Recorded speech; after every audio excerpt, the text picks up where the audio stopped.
ना माने दिलदारा असा ते तेनू रब मन्निया तू माने या ना माने दिलदारा असा ते तेनू रब मन्निया दस होर किड़ा रब दा दवारा दस होर किड़ा रब दा दवारा असा ते तेनू रब मन्निया तू माने या ना माने दिलदारा असा ते तेनू रब मन्निया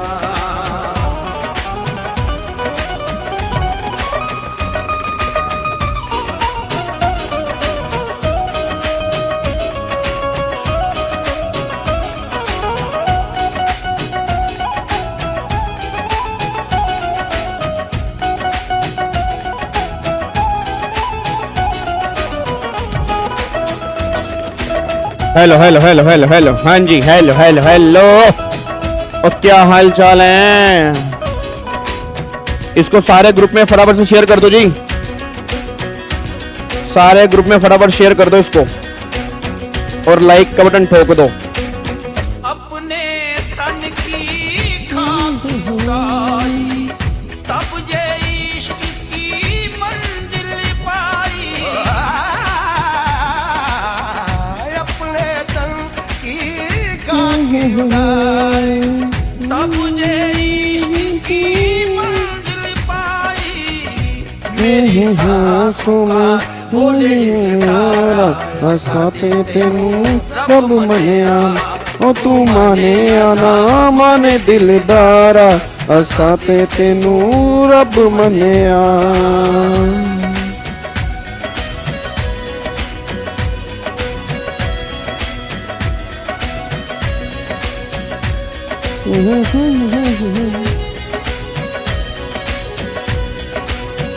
हेलो क्या हाल चाल है। बिन जीना भी क्या जीना तेरी चौखटी मेरा मदीना तुझ बिन जीना भी क्या जीना तेरी चौखट मेरा मदीना कहीं और ना सुनता गवारा असा ते तेनू रब मन्निया तू माने या ना माने दिलदारा असा ते तेनू रब मन्निया। वेरी गुड इवनिंग में वेरी गुड इवनिंग जी की हाल चाल। चलो बहुत वधिया वधिया ही होना चाहिए। Very good evening study with Shahid, very good evening Suraj, Pranav, Sachin, Aditya, Harsh, Diya, Shakti, Ashwini, Vansh, Tony Kakkar, yoyo, Rohit, Amit, Shalu, Pallavi, ओ शिवानी और तू लगती है नानी। Very good evening. Gaba sir की जय हो, गाबा सर की जय हो, गाबा सर की जय हो। चलो आ जाओ फटाफट सारे के सारे बच्चे आ जाओ जी। इधर देखो ध्यान से। अब आज हमें क्या करना है बताओ, जल्दी बताओ। तुम एक तो ना तुम बताते नहीं हो ना, बड़ी दिक्कत वाली बात है। तुम शांत शांत से रहते हो, इतना शांत मत रहा करो। मैं तुम्हें इतना शांत नहीं देख सकता, मेरा दिल घबराता है तुम्हें शांत देख के। ठीक है सारे बच्चे बताओ आज हमें करना क्या है बताओ जी। आज हमें क्या करना है जी, आज हमें चैप्टर 1 अपना फाइनली कंप्लीट करना है। उसके हमें क्वेश्चंस करने हैं और कुछ पॉइंट हमारे बैलेंस बचे थे जिसमें हमारे पार्टनरशिप फर्म के टैक्स रेट हैं, कंपनी के टैक्स रेट हैं, तो वो हमारे कुछ बैलेंस बचे थे कल वाली क्लास में, उसको भी आज हमें खत्म करके फाइनली चैप्टर नंबर 1 को हमें अलविदा कहना है। अच्छा एक तो मैं गुड न्यूज दूं, एक तो मैं गुड न्यूज दूं, गुड न्यूज दूं। अबे नालायकों गुड न्यूज एक ही नहीं होती। बच्चा कह रहा है कौन सा महीना चल रहा है, प्रेग्नेंट नालायक ही हो तुम बिल्कुल। गुड न्यूज थोड़ा, तुम दिमाग खराब है क्या तुम्हारा। अबे गुड न्यूज का मतलब अच्छी न्यूज दूं तुम्हें, बेस्ट न्यूज दूं तुम्हें। तो बेस्ट न्यूज ये है, इसके बाद हम चैप्टर करेंगे रेजिडेंशियल स्टेटस का। ठीक है इसके बाद हम चैप्टर करेंगे रेजिडेंशियल स्टेटस का और उसके बाद फिर मैं तुम्हें चैप्टर कराऊंगा कैपिटल गेन का। ये गुड न्यूज है। ठीक है उसके बाद मैं तुम्हें चैप्टर कराऊंगा कैपिटल गेन का। ये बात समझ में आ रही है? तो कैपिटल गेन का चैप्टर बहुत सारे बच्चे कह रहे थे कि सर कैपिटल गेन का चैप्टर पहले करा दो, कैपिटल गेन में बहुत सारी अमेंडमेंट हैं, हमें पता है इस बार उसमें से काफी सारे क्वेश्चंस बनेंगे, फिर कहीं इंडेक्सेशन है, कहीं इंडेक्सेशन नहीं है, फिर कहीं 24 महीने की लिमिट है, कहीं 36 महीने की लिमिट है। तो वो ना बड़ी कंफ्यूजन सी हो रही है उस चैप्टर में, और वो चैप्टर भी इस बार के एग्जाम के लिए मोस्ट इंपॉर्टेंट है। तो अगर हो सके तो पहले कैपिटल गेन करवा दो, तो आप सब बच्चों की रिक्वेस्ट पे हम कैपिटल गेन करेंगे। ठीक है, डन, वादा रहा। बट इसके बाद हम करेंगे कल वाली क्लास में जो हम रिवीजन करेंगे वो हम करेंगे रेजिडेंशियल स्टेटस की, और रेजिडेंशियल स्टेटस के बाद जो हम चैप्टर करेंगे कैपिटल गेन का। अगर आप मुझे कहोगे तो कैपिटल गेन के बाद हम पीजीबीपी का चैप्टर भी स्टार्ट कर लेंगे, कोई दिक्कत वाली बात नहीं है। जैसे तुम कहोगे हम वैसे रिवीजन करेंगे, जो चैप्टर तुम कहोगे हम वैसे वैसे रिवीजन करेंगे, टेंशन मत लेना जी। ठीक है जी। अच्छा, कल भी आपकी रिवीजन क्लास होगी जी। ठीक है जी, कल भी आपकी रिवीजन क्लास होगी, आप टेंशन बिल्कुल मत लेना, कल भी आपकी रिवीजन क्लास होगी। बट कल का टाइमिंग जो होगा वो शाम को नहीं होगा, कल की रिवीजन क्लास का टाइमिंग जो होगा वो दोपहर को 12 बजे है जी। ठीक है ना, क्योंकि कल मेरी फेस टू फेस क्लास है, वो 11:30 बजे मेरी खत्म हो जाएगी, तो 12 बजे फिर मैं आपकी रिवीजन क्लास ले लूंगा, क्योंकि कई बार शाम को टाइम नहीं मिलता, इसलिए कल हमारी रिवीजन क्लास जो होगी वो 12 बजे होगी जी। ठीक है, फिर हम मंडे को मिलेंगे, मंडे को सेम टाइम पर मिलेंगे, मंडे को मिलेंगे वही शाम को 4 बजे जी। मंडे को मिलेंगे शाम को 4 बजे, बस ये पर ध्यान दो जी। ठीक है, अब इधर देखो ध्यान से, बच्चा कह रहा है सर आप एसपीसी स्वप्निल सर के वहां पे क्लासेस लोगे तो हमारा कुछ तो नहीं, हमारा नुकसान तो नहीं होगा? जिसमें तुम्हारा नुकसान होना वो काम मैं करूंगा ही नहीं सर। आज मेरे को 11 साल पढ़ाते हो गए हैं, और 11 साल के अंदर मैंने अपनी फर्स्ट प्रायोरिटी पर हमेशा स्टूडेंट रखे हैं, चाहे कुछ भी हो जाए। नो डाउट रिवेन्यू एक अपनी जगह पे है, बट मेरे लिए सबसे बड़ी सेटिस्फेक्शन जो है स्टूडेंट की है, क्योंकि हर बच्चा कोचिंग नहीं ले सकता, और कई बच्चों के कोचिंग के पैसे वेस्ट हो जाते हैं। तो इसलिए मैं चाहता हूं कि जो मैं कंटेंट तुम्हें यूट्यूब पे दे रहा हूं वो हमेशा कंटेंट तुम्हारा यूट्यूब पे रहेगा, और फ्री ऑफ कॉस्ट कंटेंट चलेगा। ये बात तुम्हारे भाई का वादा है, तो टेंशन बिल्कुल मत लेना, दिमाग में टेंशन बिल्कुल मत लेके आना जी। ठीक है जी, चलो अब एक बार सारे के सारे बच्चे आओ जी, अब प्लीज बातचीत नहीं। हेलो भाई साहब, अब यहाँ पे एक बार फटाफट से देख लो जी। अब ये क्वेश्चंस आपको मैंने होमवर्क दिए थे, अब मुझे नहीं पता ये क्वेश्चन आपसे हुए या नहीं हुए, बट इसमें ना कई सारे बच्चों के डाउट्स आए थे जी। तो एक बार मैं फटाफट से दोबारा स्टार्टिंग से एक बार क्वेश्चन की रिवीजन करा रहा हूं, जिन जिन बच्चों के डाउट्स होंगे वो डाउट्स इसमें खत्म हो जाएंगे। एक बार चेक करना, सबसे पहला एग्जांपल यहाँ पे था, बिजनेस की इनकम है। बिजनेस की इनकम नॉर्मल इनकम है, कितनी है? 45 लाख रुपए की है, तो इनकम 50 लाख रुपए तक है, सरचार्ज लगेगा नील। उसके बाद लॉन्ग टर्म कैपिटल गेन 112 कितने हैं? 40 लाख के हैं, अगेन 50 लाख तक है, यहां पर भी सरचार्ज कितना लगेगा? नील लगेगा। उसके बाद बिजनेस की इनकम है 1,40,00,000 रुपए की, तो बिजनेस की इनकम नॉर्मल इनकम है, 1 करोड़ से ज्यादा है, तो 1 करोड़ से ज्यादा है, 2 करोड़ तक है, तो 15% सरचार्ज यहां पे एप्लीकेबल हो जाएगा। उसके बाद बिजनेस की इनकम है 5,10,00,000 रुपए की है। अब अगर 5,10,00,000 रुपए की है और डिफॉल्ट स्कीम ली है, तो भाई अगर डिफॉल्ट स्कीम वाली केस है तो 25% हाईएस्ट सरचार्ज लगेगा। अगर इनकम 2 करोड़ से ज्यादा है तो यहां लगेगा 25%। उसके बाद अगर मान लो बिजनेस की इनकम है और 9,25,00,000 रुपए की है, अब अगर 9,25 लाख है और नॉर्मल स्कीम ली है तो इनकम 5 करोड़ से ज्यादा है, तो 37% सरचार्ज यहां पे एप्लीकेबल होगा। बस ये बात ध्यान दो जी। उसके बाद अब एक बार अगला पॉइंट देखो, यहां पे अगला पॉइंट है बिजनेस की इनकम जो है वो 40 लाख की है, और long term capital gain under section 112 जो है वो 1 करोड़ 70 लाख है, तो टोटल इनकम कितनी होगी? 2 करोड़ 10 लाख रुपए की।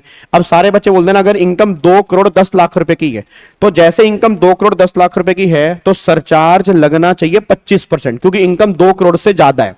बट याद करो मैंने कहा था कि जो स्पेशल इनकम होगी उसके टैक्स पे हाईएस्ट सरचार्ज जो एप्लीकेबल होगा वो 15% होगा। मतलब जो आपका लॉन्ग टर्म कैपिटल गेन 112 का टैक्स होगा ना, इस पे जो सरचार्ज लगेगा 15% लगेगा। अब सबसे बड़ा क्वेश्चन आ रहा है कि इस पे तो लगेगा 15, बट जो हमारी अदर इनकम बची है 40 लाख की, इसके टैक्स पे कितना लगेगा? तो यहां पे बहुत सारे बच्चों ने गलती की थी। कई बच्चों ने कमेंट बॉक्स में लिखा कि सर ये इनकम 40 लाख है, 50 लाख तक है, तो इस पे सरचार्ज एप्लीकेबल नहीं होगा। शायद आपने नोट्स में गलत लिखा हुआ है, नहीं, नोट्स में बिल्कुल परफेक्ट लिखा है। याद करो, आपको मैंने रेगुलर बैच के अंदर कहा भी था कि अगर तुम्हारी कंबाइन इनकम 2 करोड़ से ज्यादा है तो वैसे तो 25% सरचार्ज लगना ही चाहिए, क्योंकि इनकम तुम्हारी 2 करोड़ से ऊपर है। बट गवर्नमेंट ने कहा था जो तुम्हारी स्पेशल इनकम होगी उसके टैक्स पे लगेगा 15। अब जो तुम्हारी अदर इनकम होगी उस पे कितना लगेगा वो डिपेंड करता है तुम्हारी अदर इनकम कितनी है। अब अगर तुम्हारी अदर इनकम जो है वो 2 करोड़ रुपए तक है तो उस पर 15% सरचार्ज यहां पे एप्लीकेबल होगा। बस ये पर ध्यान दो। तो ना इसको इंडिविजुअल इनकम मत चेक करना, मतलब ये 40 लाख रुपए की इंडिविजुअल इनकम मत चेक करना सर, क्योंकि अगर इंडिविजुअल इनकम चेक करोगे तो हर क्वेश्चन गलत करोगे। आप ये चेक करो कंबाइन इनकम कितनी है, कंबाइन इनकम 2 करोड़ से ऊपर है। अब अगर कंबाइन इनकम 2 करोड़ से ऊपर है तो 25 लगना चाहिए, बट गवर्नमेंट ने कहा स्पेशल पे लगेगा 15। अब अदर पे कितना लगेगा ये डिपेंड करता है अदर इनकम कितनी है। अगर मेरी अदर इनकम 2 करोड़ रुपए तक है तो उस पर 15% सरचार्ज एप्लीकेबल होगा। बस ये पर ध्यान दो जी। क्या आपको बात मेरी समझ में आ रही है? पक्का पक्का? तो वही पॉइंट यहां पे है। अब अगले पॉइंट पर आओ। क्वेश्चन नंबर 7 में भी कई बच्चों का डाउट था। अब ये बात बताना, बिजनेस की इनकम 2 करोड़ 25 लाख रुपए, शॉर्ट टर्म कैपिटल गेन 111 के 70 लाख रुपए, कंबाइन इनकम कितनी है 2 करोड़ 95 लाख। अब अगर कंबाइन इनकम 2 करोड़ 95 लाख है, सोच के बोलना इनकम 2 करोड़ से ज्यादा है।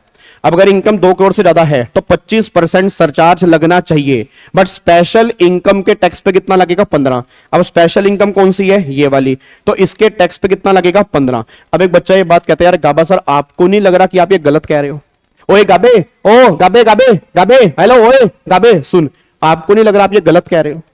नहीं, एक बात बताओ, क्या आपको नहीं लग रहा आप ये गलत कह रहे हो? क्योंकि जब ये इनकम 70 लाख रुपए है तो 1 करोड़ तक है तो 10% लगना चाहिए ना। आप फिर वही गलती कर रहे हो, आप उसको अलग से चेक कर रहे हो।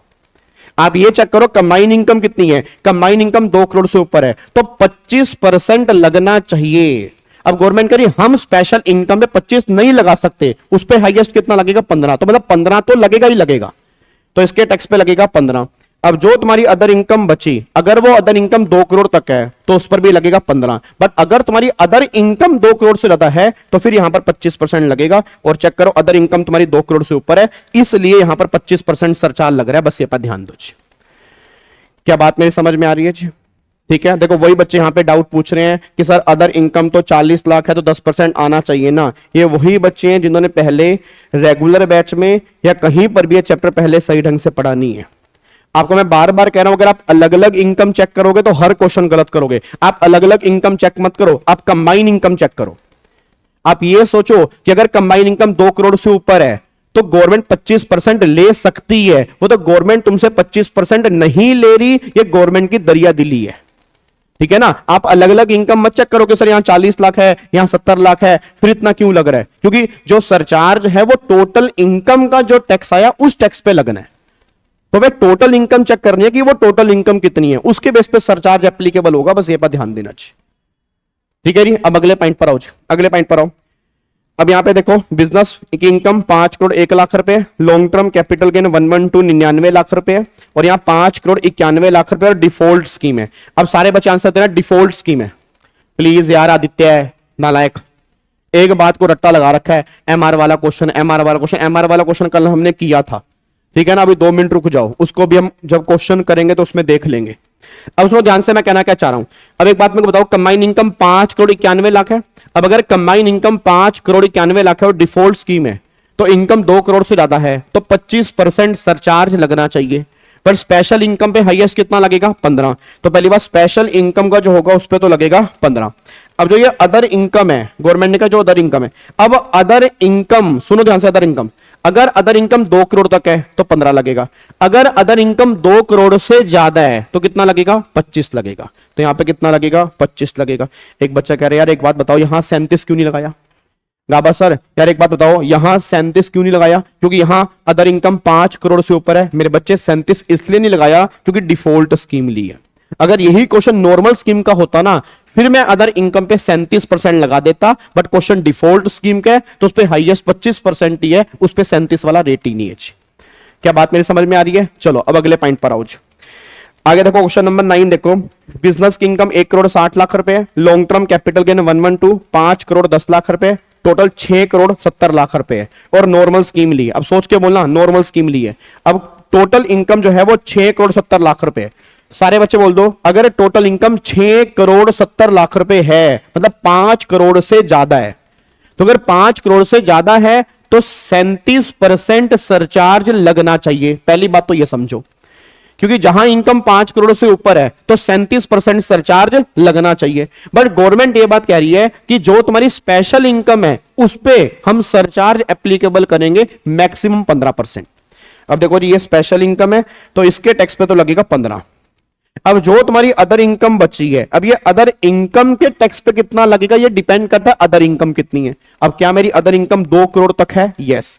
और अगर मेरी अदर इनकम 2 करोड़ तक है तो इस पर फिर मेरा 15% ही सरचार्ज एप्लीकेबल होगा। बस ये पर ध्यान दो।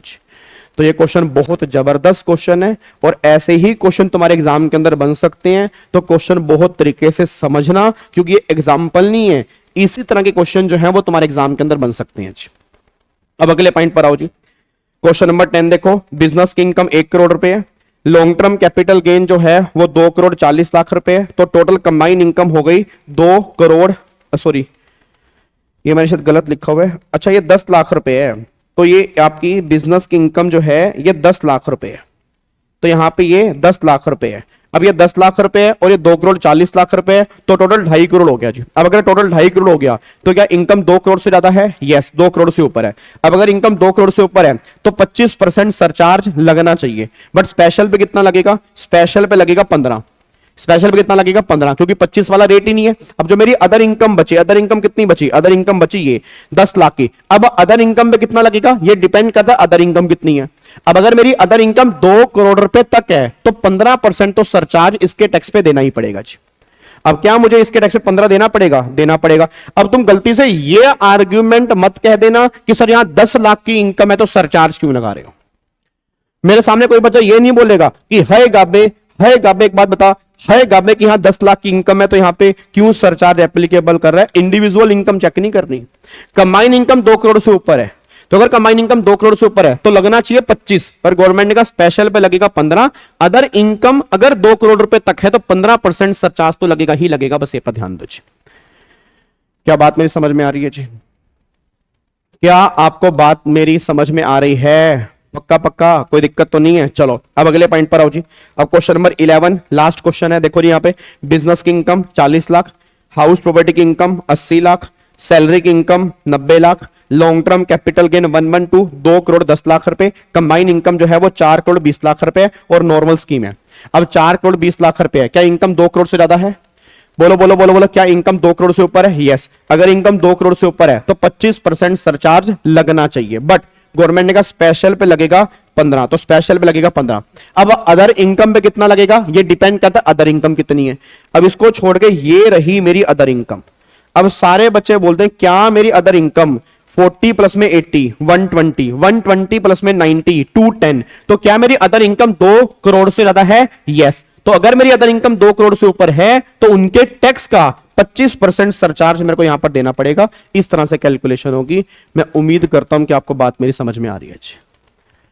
ठीक है, और देखो मैं फिर दोबारा से हाथ जोड़ के रिक्वेस्ट करूंगा, अगर आपको नहीं समझ में आ रहा इट मींस आपने पहले सही तरीके से नहीं पढ़ा हुआ, बट मैंने पूरी कोशिश की है इसको समझाने की कि ये कैलकुलेशन जो होती है वो किस तरह से होती है जी। क्या इसको लोग कर सकते हैं जी? पक्का पक्का, कोई दिक्कत वाली बात तो नहीं है। चलो जी। सर अगर स्पेशल इनकम 80 लाख हो तो इनकम पे 10% लगेगा या तो 15 ही लगेगा भाई। अगर तुम्हारी कंबाइन इनकम 2 करोड़ से ऊपर जा चुकी है, रटने वाला बच्चा एक बात ध्यान दे। हेलो भाई साहब इधर, अब तुम्हारी बात कर रहा हूं मैं। रटने वाला बच्चा एक बात ध्यान दे। हेलो ओए इधर, बच्चा कह रहा मैं थोड़ा हूं, अब कोई भी है, सुनो मेरी बात। अगर कंबाइन इनकम 2 करोड़ से ऊपर चली गई है ना तो 15% सरचार्ज तो लगेगा ही लगेगा। बस ये बात तो अपने यहां दिमाग में सेट कर लो कि अगर तुम्हारी कंबाइन इनकम 2 करोड़ से ऊपर चली गई है तो 15% सरचार्ज तो लगना ही लगना है, चाहे वो नॉर्मल हो चाहे वो स्पेशल हो। अब स्पेशल में 15 से ऊपर नहीं लगना, नॉर्मल में 15 से ऊपर लग सकता है। वो डिपेंड करता है नॉर्मल इनकम कितनी है। अगर नॉर्मल इनकम 2 करोड़ से ऊपर जा रही है तो वहां 25 भी लग जाएगा। बस ये पर ध्यान दो। क्या बात मेरी समझ में आ रही है? पक्का पक्का, यानी पहले सारी इनकम को ऐड करके टोटल इनकम 2 करोड़ से ऊपर है, नॉर्मल इनकम एक्सम 15, स्पेशल इनकम डिफॉल्ट में भी सेम रहेगा। Yes yes yes yes yes yes. चलो जी, अब इसको लॉक करो तो अब जाके ये पॉइंट हमारा यहां पे खत्म हो जाता है। अब एक बार ऐसा करते हैं, जो पहले बच्चे कुछ टॉपिक हैं पहले वो तसल्ली से खत्म कर लेते हैं, फिर इसके हम क्वेश्चंस के ऊपर आएंगे। और एक बच्चे ने मुझे बहुत बढ़िया एडवाइस दी है कि सर आप ना हर क्लास के एंड में हमें होमवर्क दे दिया करो जो आपने क्वेश्चन बैंक दी है, ताकि वो क्वेश्चन बैंक भी हमारा साथ के साथ में खत्म होता रहे। क्योंकि ऑब्वियस सी बात है, हमने देखे उसके अंदर बहुत सारे क्वेश्चन है।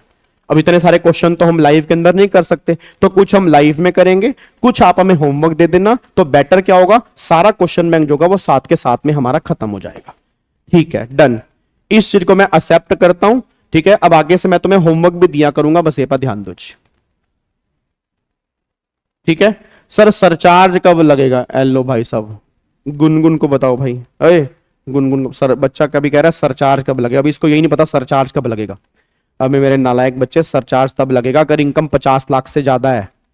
अभी तो कल परसों हमने सरचार्ज के रेट किए हैं कि 50 लाख तक सरचार्ज नहीं है, 50 लाख से ऊपर 1 करोड़ तक होगा तो सरचार्ज लगेगा, फिर 1 करोड़ से ऊपर 2 करोड़ तक सरचार्ज लगेगा, फिर 2 करोड़ से ऊपर सरचार्ज का रेट अलग लगेगा। ये सारी बातें तो हमने की है जी, नालायक। चलो जी, अब मैं इसको लॉक करने जा रहा हूं जी, अब मैं इसको लॉक कर रहा हूं। अब यहां पे सारे के सारे बच्चे आओ जी। अब देखो यहां पे पार्टनरशिप फर्म, एलएलपी और लोकल अथॉरिटी, एक बार फटाफट से इनका टैक्स रेट पढ़ते हैं। इनका टैक्स रेट क्या है जी? अब अगर मैं पार्टनरशिप फर्म की बात करूंगा, एलएलपी की बात करूंगा, लोकल अथॉरिटी की बात करूंगा, इन सब पे टैक्स रेट जो है ये फ्लैट 30% रेट एप्लीकेबल है पार्टनरशिप फर्म, एलएलपी और लोकल अथॉरिटी के ऊपर, विदाउट एनी एग्जम्पशन लिमिट। इस केस में कोई भी एग्जम्पशन लिमिट एप्लीकेबल नहीं होगी, मतलब कोई 2.5 लाख 3 लाख की एग्जम्पशन लिमिट नहीं है। हर केस में 30% फ्लैट रेट ऑफ टैक्स लगेगा इनके ऊपर। फिर यहां पे गवर्नमेंट कहती है अगर तुम्हारी स्पेशल इनकम है तो स्पेशल इनकम पे जो है वो स्पेशल रेट ऑफ टैक्स ही लगेंगे, बस ये पर ध्यान देना जी। अब यहां पे देखो जी, सरचार्ज कैसे होगा? अगर इनकम 1 करोड़ तक है तो सरचार्ज लगेगा नील, अगर इनकम 1 करोड़ से ज्यादा है तो 12% सरचार्ज यहां पे एप्लीकेबल है, मतलब यहां पे सरचार्ज एक ही एप्लीकेबल है। मैं दोबारा बोलूंगा, इस वाले केस में सरचार्ज एक ही एप्लीकेबल है कि अगर इनकम 1 करोड़ से ऊपर है तो 12% वाला सरचार्ज एप्लीकेबल होगा। सर क्या यहां पे एमआर लगेगा? बिल्कुल लगेगा, बिल्कुल 100% लगेगा। अगर इनकम 1 करोड़ से ऊपर है तो कंपैरिजन करोगे 1 करोड़ से तो यहां पर भी एमआर वाला कॉन्सेप्ट होगा, मतलब जहां पे सरचार्ज है, अगर सरचार्ज लगने की वजह से हार्डशिप है तो जहां पे हार्डशिप है वहां पे एमआर भी मिलेगा। ये बात तो दिमाग में सेट कर लो। ऐसा नहीं है कि एमआर वाला कॉन्सेप्ट सिर्फ इंडिविजुअल में है, एमआर वाला concept individual, partnership firm, company, जहां जहां सरचार्ज है, अगर सरचार्ज लगने की वजह से हार्डशिप है तो जहां हार्डशिप है उस केस में एमआर वाला कॉन्सेप्ट भी आएगा, बस ये पर ध्यान दो जी। अगले देखो जी, यहां पे क्या सेस लगेगा? यस, यहां पे 4% सेस एप्लीकेबल होगा। सर क्या यहां पे रिबेट मिलेगी? ऑब्वियस सी बात है, रिबेट जो है वो सिर्फ इंडिविजुअल वाले केस में है और किसी भी केस में रिबेट नहीं है, तो उस केस में रिबेट एप्लीकेबल नहीं होगी। अब यहां पे देखो मैंने एग्जांपल दिया हुआ है, इनकम अगर 1 करोड़ 1 लाख रुपए है तो पार्टनरशिप फर्म का ट्रीटमेंट कैसे होगा? देखो वही बात मैंने की है, इनकम अगर 1 करोड़ 1 लाख रुपए है, पहले टैक्स निकाल दिया, फिर इसमें सरचार्ज ऐड कर दिया, फिर एज्यूम किया कि अगर इनकम 1 करोड़ रुपए है तो टैक्स कितना आएगा, फिर टैक्स का इंक्रीमेंट निकाला, फिर इनकम इंक्रीमेंट निकाला, जितना एडिशनल टैक्स बढ़ा उतने का आपको मिल गया एमआर, फिर इसमें से एमआर आपने माइनस किया, फिर बैलेंस टैक्स आया उसमें 4% सेस जोड़ दिया। इस तरह से कैलकुलेशन जो है वो पार्टनरशिप फर्म वाले केस में भी करेंगे। बट आप टेंशन मत लेना, पार्टनरशिप फर्म की कैलकुलेशन जो है वो नॉर्मली हमारे एग्जाम के अंदर बनती नहीं है। हमारे एग्जाम में जो है वो इंडिविजुअल की टैक्सेशन है, तो पूरा फोकस जो है वो हमारा इंडिविजुअल के ऊपर ही होना चाहिए। बट हाँ, तुमसे वो रेट पूछ सकते हैं कि पार्टनरशिप फर्म में क्या रेट ऑफ टैक्स है, कितना सरचार्ज है, ये बेसिक बेसिक बातें आपको पता होनी चाहिए, बस ये पर ध्यान दो जी। ठीक है जी, चलो जी, अब उसके बाद अगले पॉइंट पर आओ जी, नेक्स्ट पॉइंट पर आओ। अब अगला आ जाओ, कोऑपरेटिव सोसाइटी के क्या टैक्स रेट है। अब देखो ये हमारा लेक्चर नंबर ना 12 है, मतलब रेगुलर बैच में जो हमने लेक्चर 12 में किया रिवीजन क्लास में, उसी को हम लेक्चर 4 में कर रहे हैं। तो इतना फर्क पड़ जाता है रेगुलर बैच और रिवीजन क्लास का। तो मतलब आपके सामने यहाँ पे लिखा हुआ है, ये लेक्चर नंबर 12 के अंदर मैंने करवाया था रेगुलर बैच में, जिसको हम रिवीजन क्लास में ऑब्वियसली बात है लेक्चर 4 में कर रहे हैं। और वो क्लास तो होती भी 2.5 3 घंटे की कई बार है, ये तो हो भी 1 घंटे की रही है। ठीक है ना, तो मतलब स्पीड हमारी बिल्कुल परफेक्ट चल रही है। अगर आपने पहले पढ़ा हुआ है तो बिलीव में आपको तो भी बहुत मजा आ रहा होगा, और आपको स्लो ही लग रहा होगा, फास्ट नहीं लग रहा होगा। ठीक है जी, चलो अब एक बार यहां पे आना, फटाफट से आओ जी। अब देखो यहां पे गवर्नमेंट कह रही है tax rate in case of cooperative society.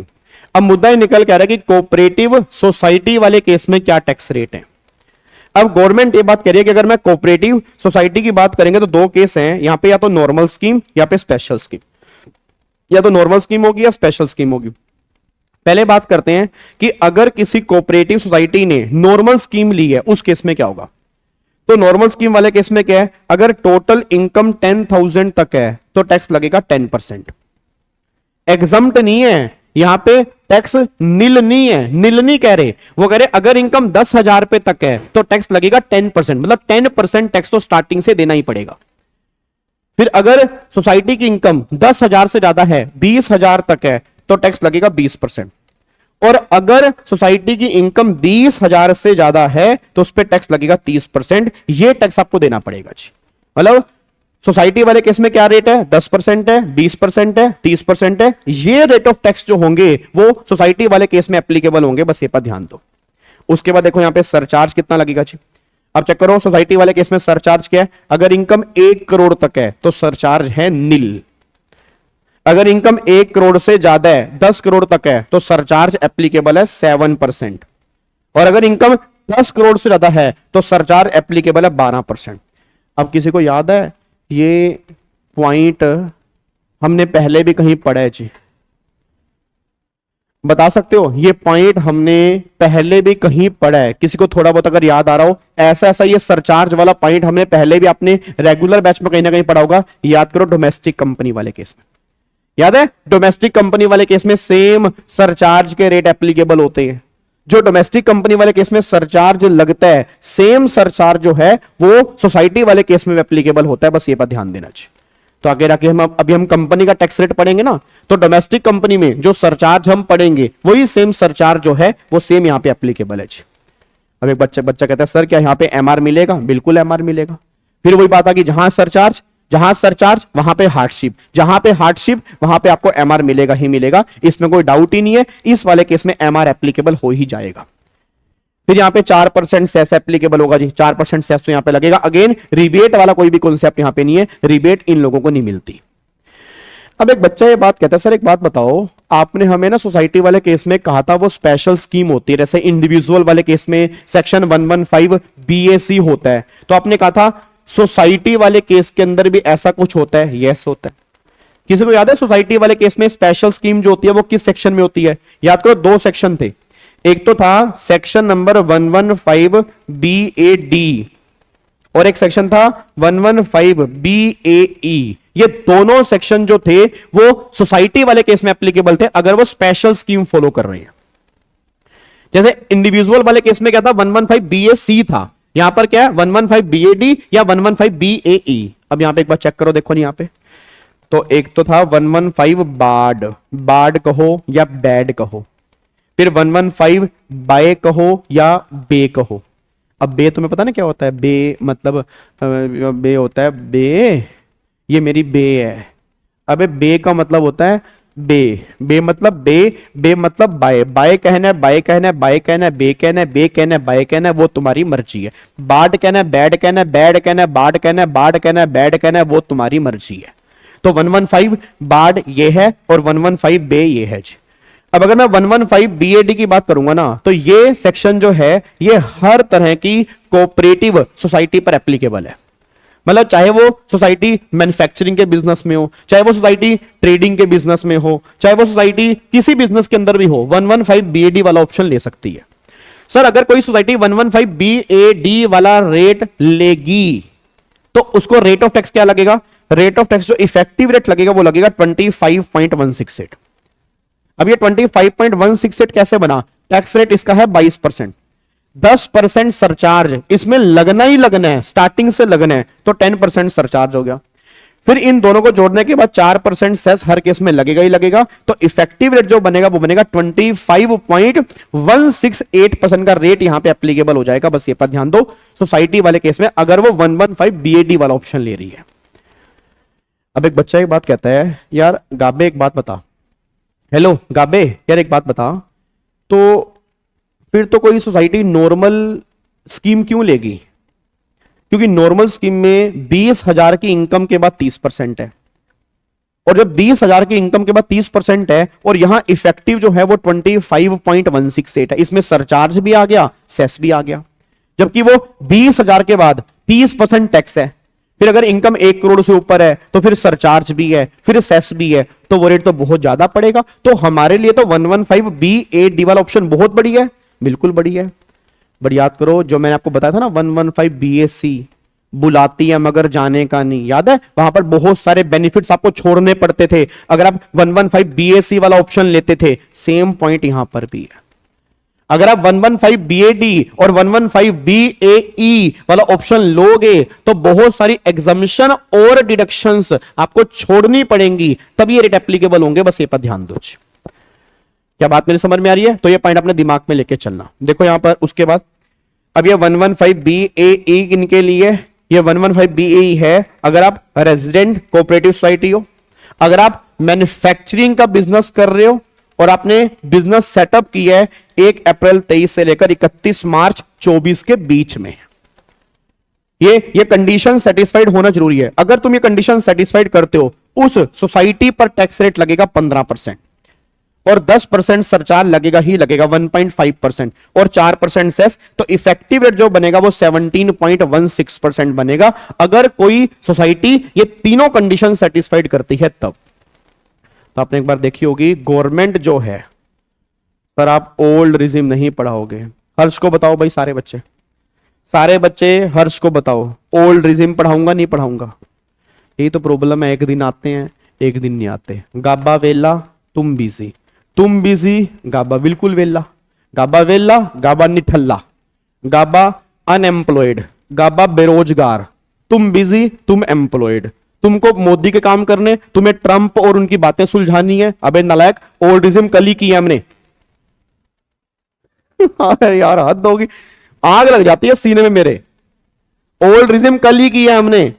कल सारे वो 2.5 लाख 3 लाख 5 लाख के जो रेट बढ़े, 37% वाला सरचार्ज बढ़ा, 5 लाख तक रिबेट बढ़ी, वो कौन सी स्कीम होती है बे?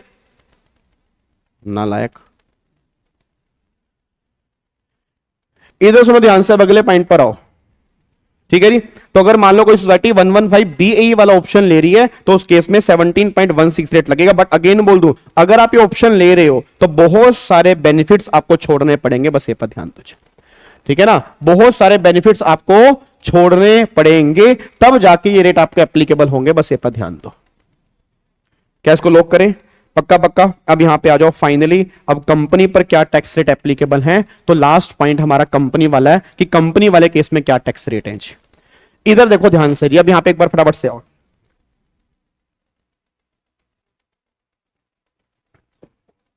चलो जी, अब एक बार कंपनी की बात करते हैं। अब सारे बच्चे इधर देखो ध्यान से। हेलो भाई साहब, इधर देखो ध्यान से। सर अगर normal income special income mix होगी तो कैसे निकलेगा? अभी हम क्वेश्चन करेंगे उसके, टेंशन मत लो। तुम्हें एक एक क्वेश्चन कराऊंगा। अगर normal income special income mix है तो कैलकुलेशन हमें कैसे करनी है, अभी उसको हम डिस्कस करेंगे। ठीक है, चलो अब एक बार फटाफट से यहां पे आओ जी। अब एक बार कंपनी की बात करते हैं। मेरे को सारे बच्चे बताओ, कंपनी वाले केस में 2 कंपनी होती हैं। कौन कौन सी? एक तो डोमेस्टिक कंपनी, एक फॉरेन कंपनी। पहले फॉरेन कंपनी की बात करते हैं। फॉरेन कंपनी वाले केस में अमेंडमेंट आई है। याद करो, फॉरेन कंपनी वाले केस में तुमने टैक्स रेट पहले पढ़ा होगा 40%। पढ़ा? बोलो हाँ बोलो हाँ। फॉरेन कंपनी वाले केस में तुमने टैक्स रेट पहले पढ़ा होगा 40%। अब वहां पे टैक्स रेट हो गया 35%। तो ये अमेंडमेंट आई है। रॉयल्टी की इनकम पर पहले 50% था, अब भी रॉयल्टी की इनकम पर 50% है, तो इसमें कोई फर्क नहीं है। तो वही बात मैंने लिखी है, रॉयल्टी की इनकम पर 50% है और अदर इनकम पर यहां पर 35% है। क्या बात मेरी समझ में आ रही है? उसके बाद यहां पे सरचार्ज। अगर टोटल इनकम तुम्हारी 1 करोड़ तक है तो नील सरचार्ज है। अगर तुम्हारी टोटल इनकम 1 करोड़ से ज्यादा है, 10 करोड़ तक है, तो सरचार्ज आपका 2% है। और अगर तुम्हारी टोटल इनकम 10 करोड़ से भी ज्यादा है तो 5% सरचार्ज यहां पे एप्लीकेबल होगा और 4% सेस तो लगेगा ही लगेगा। अगेन जहां पे सरचार्ज है, अगर हार्डशिप है तो वहां पर एमआर वाला कॉन्सेप्ट भी एप्लीकेबल हो जाएगा। बस ये पर ध्यान दो। क्या बात मेरी समझ में आ रही है? सारे बच्चे इसको टिक करते हैं? पक्का। तो बस अमेंडमेंट क्या आई है? अमेंडमेंट यह है कि फॉरेन कंपनी वाले केस में जहां पहले 40% रेट था नॉर्मल इनकम पर, अब वहां पर 35% रेट एप्लीकेबल हो चुका है। बस ये पर ध्यान दो जी। ठीक है जी। अब अगले पॉइंट पर आओ जी। अब अगले पॉइंट पर, इसमें अमेंडमेंट डेट का रेलिवेंस है? नहीं, इसमें अमेंडमेंट डेट का रेलिवेंस नहीं है। अमेंडमेंट की डेट का जो रेलिवेंस है वो कैपिटल गेन के चैप्टर में है। यहां पे कोई अमेंडमेंट की डेट का रेलिवेंस नहीं है। अब यहां पे आ जाओ अबाउट डोमेस्टिक कंपनी। अब सारे बच्चे समझो, डोमेस्टिक कंपनी में ना, डोमेस्टिक कंपनी में 2 केस होते हैं, या तो नॉर्मल स्कीम होती है और या वो स्पेशल स्कीम होती है। पहले हम नॉर्मल स्कीम की बात करते हैं। अगर डोमेस्टिक कंपनी है, उसने नॉर्मल स्कीम ले रखी है, तो नॉर्मल स्कीम में 2 केस होंगे, तो स्मॉल कंपनी होगी या वो लार्ज कंपनी होगी। अच्छा, किसी को याद है हमने स्मॉल कंपनी क्या पढ़ा था? स्मॉल कंपनी किसे कहते हैं? जिसकी टर्नओवर जो होती है वो 400 करोड़ रुपए तक होती है, वो कंपनी छोटी कंपनी है। और जिस कंपनी की टर्नओवर 400 करोड़ से ज्यादा है वो कंपनी बड़ी कंपनी है। अब मेरे को सारे बच्चे बोल दो वो टर्नओवर जो 400 करोड़ हमें चेक करनी है वो किस ईयर की चेक करनी है। अब अगर तुमने अभी जनवरी उसमें 25 में एग्जाम दिए थे या तुमने दिसंबर 24 में एग्जाम दिए थे तो वहां पे तुमने टर्नओवर पढ़ी होगी प्रीवियस ईयर 21-22 की। अब तुम्हारे एग्जाम मई 25 में है, जून 25 में है या इसके बाद तुम्हारे एग्जाम है। अब जो हमें टर्नओवर चेक करनी है वो चेक करनी है प्रीवियस ईयर 22-23 की। तो यहां पे अब जो हमें टर्नओवर चेक करनी है, देखो 22-23 की टर्नओवर अगर 400 करोड़ रुपए तक है तो फिर प्रीवियस ईयर 24-25 की इनकम पे रेट लगेगा 25%। और अगर तुम्हारी 22-23 की टर्नओवर जो है अगर वो 400 करोड़ से ज्यादा है तो रेट ऑफ टैक्स जो एप्लीकेबल होगा वो 30% होगा। बस ये पर ध्यान दो। तो सारे बच्चे टर्नओवर पे दिमाग लगा के चलना। अगर टर्नओवर 22-23 की 400 करोड़ तक है तो रेट 25% है। अगर टर्नओवर 400 करोड़ से ज्यादा है तो रेट ऑफ टैक्स जो एप्लीकेबल होगा वो 30% रेट ऑफ टैक्स एप्लीकेबल होगा। बस ये पर ध्यान दो। उसके बाद यहां पे सरचार्ज क्या लगेगा? सरचार्ज वही जो भी हम पढ़कर आए हैं सोसाइटी वाले केस में। सोसाइटी वाले केस में क्या पढ़कर आए? बताओ बताओ क्या पढ़कर आए? इनकम अगर 1 करोड़ तक है नील, 1 करोड़ से ऊपर है 10 करोड़ तक है 7%, अगर इनकम 10 करोड़ से ऊपर है तो 12%। चेक करो वही सेम सरचार्ज यहां पर है। अगेन यहां पर भी एमआर मिलेगा और 4% सेस यहां पर भी एप्लीकेबल होगा जी। कितना सिंपल सा लो है, पक्का पक्का। अब यहां पे आ जाओ। अब अगर कोई कंपनी अगर मान लो स्पेशल स्कीम लेके चल रही है, अब मैं तुम्हें ना देखो कितना तुम्हें बढ़िया तरीके से रिकॉल हो जाएगा। पहले बताओ सोसाइटी वाले केस में क्या थी स्पेशल स्कीम? सोसाइटी वाले केस में क्या थी? 115 बे के साथ बड़ा बैड हुआ, बैड के साथ बड़ा बे हुआ। तो जहां बेड